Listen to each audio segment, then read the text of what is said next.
Yeah. No, shout out to Sean Dougal, by the way, for telling me you played at Vaughn, because that just gave me like a whole next round of questions that I could ask you. Yeah.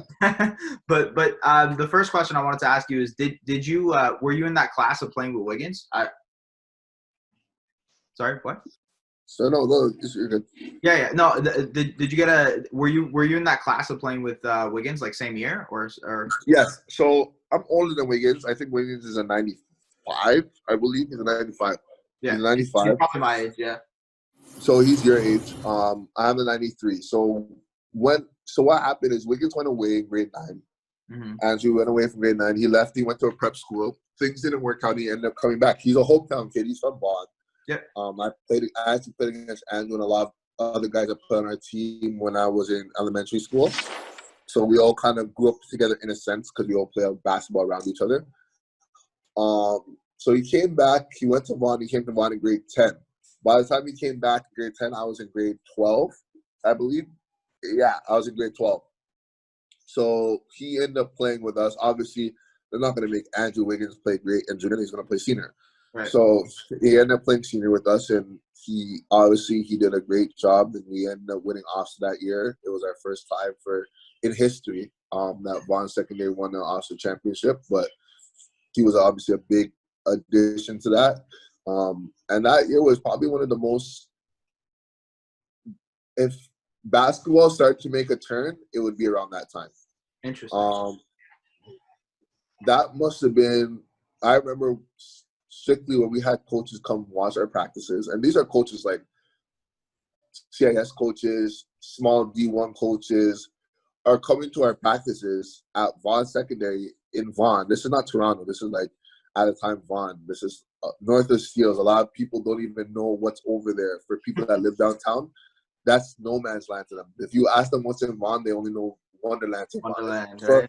For most of the people that live downtown, this is foreign land to them. So we have coaches from Michigan, coaches from Detroit, coaches from Buffalo, coaches from New York, Compton. All these places are coming to our practices in Vaughn, and they're coming to sit down and watch Andrew practice. You know what I'm saying? Watching our team practice. And we had a huge media base at that time. We had, at the time, On Point was just starting up.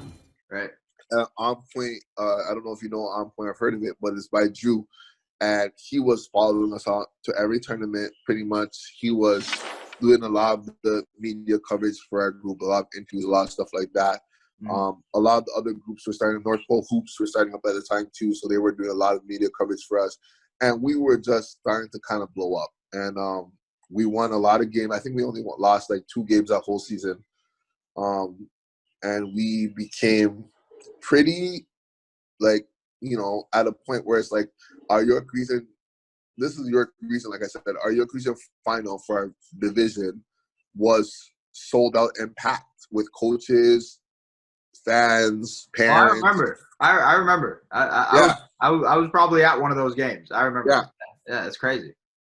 This was like huge. Like, where they had Andrew Wiggins and at the time Kevin Pangos, which is my age. Right.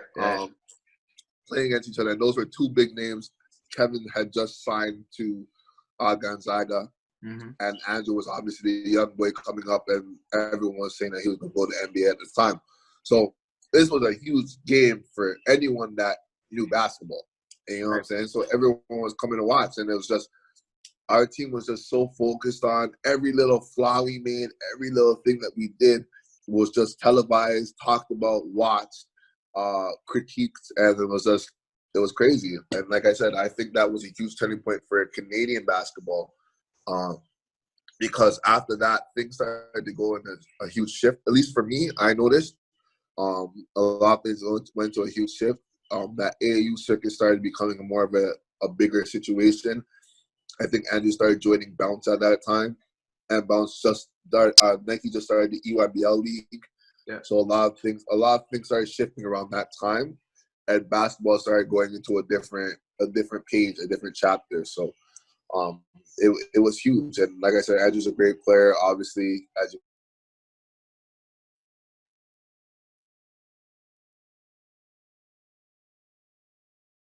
been able to utilize his talents at the highest level of basketball. So it's been good. It's been entertaining, and the whole experience at Vaughn with Andrew there was something that you'll never forget, really and truly. So it was fun.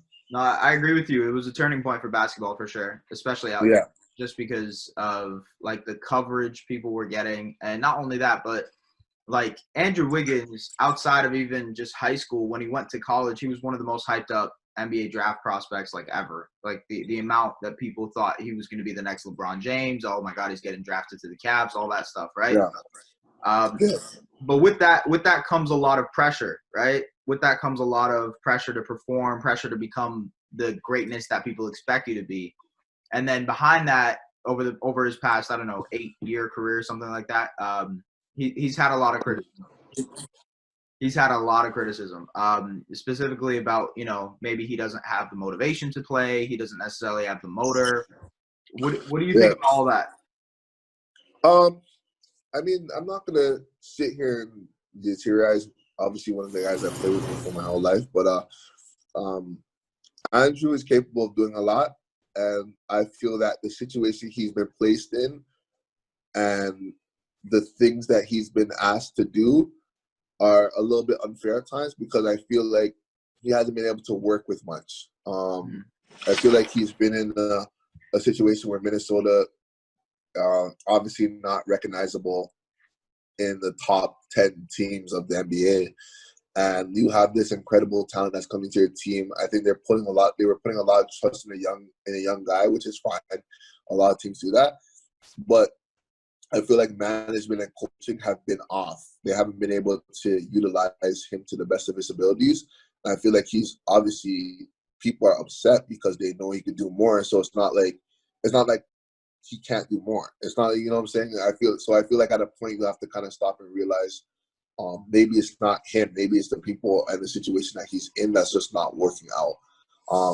I'm actually happy for him that he's in Golden State right now, because I feel like this is going to be a huge opportunity for him to kind of showcase what he can really do with the proper leadership and the proper guys around him to kind of mold him and get him into that mindset and that frame where he's able to produce at a much higher skill and level. Oh yeah. I mean, no, you're right. You're right. Like with the Warriors, he has the leadership, and he also just doesn't have the pressure to be able to. Yeah, and I feel like those are things that come in so much. I feel like when you have at the time a 19-year-old kid coming in, and he had no guidance from the jump. Like you kind of they threw him to Minnesota. He was supposed to be on Cleveland, obviously, but he ended up in Minnesota. There was no real veteran over there that played this position that was able to kind of teach him and guide him and kind of, mold him before he kind of left. He never had a situation where he's working with guys like, like Kevin Garnett, Dwayne Wade, and someone like that with his talent, with his potential, is supposed to be someone like that, where he's able to get the full aspect and the full experience before it's his time to shine. You know what I'm saying? He didn't get to go through those steps. He just kind of got thrown to Minnesota. We need you to be the best guy here. We need to guide our team to the promised land. And but not everyone's LeBron. You know what I'm saying? Everyone kind of says everyone needs different things. Everyone needs things differently. And like I said, I think he would have benefited a lot if he had some encouragement and had some leadership and guidance prior to now. If he had that, I think the situation would have been a lot different. They had a lot of young guys on the Minnesota team. And don't get me wrong, the Minnesota team has a lot of potential. They got Jiang. They had Pekovic at a time. They had they got obviously Karl Anthony Towns. Yeah, they got Karl Anthony Towns. They had, they had Tyrus or, anyways, they have guys. Yeah, they have guys. They have young talent, but they have no leadership and guidance. And they try to bring in Jimmy Butler, and I feel like Jimmy Butler is good, but Jimmy Butler is also very aggressive, and his approach is different. So it's like they should have kept trying to go for situations like that. But after this whole Jimmy Butler situation, I think they kind of just felt like they're just going to blow everything up. Right. So that's kind of my look on it. But like I said, I'm hopeful, and I'm excited to see what happens in Golden State because, like I said, when he's playing around guys like Steph Curry, Klay Thompson, and Draymond Green, I feel the whole dynamic and his whole demeanor is going to change in this next following season.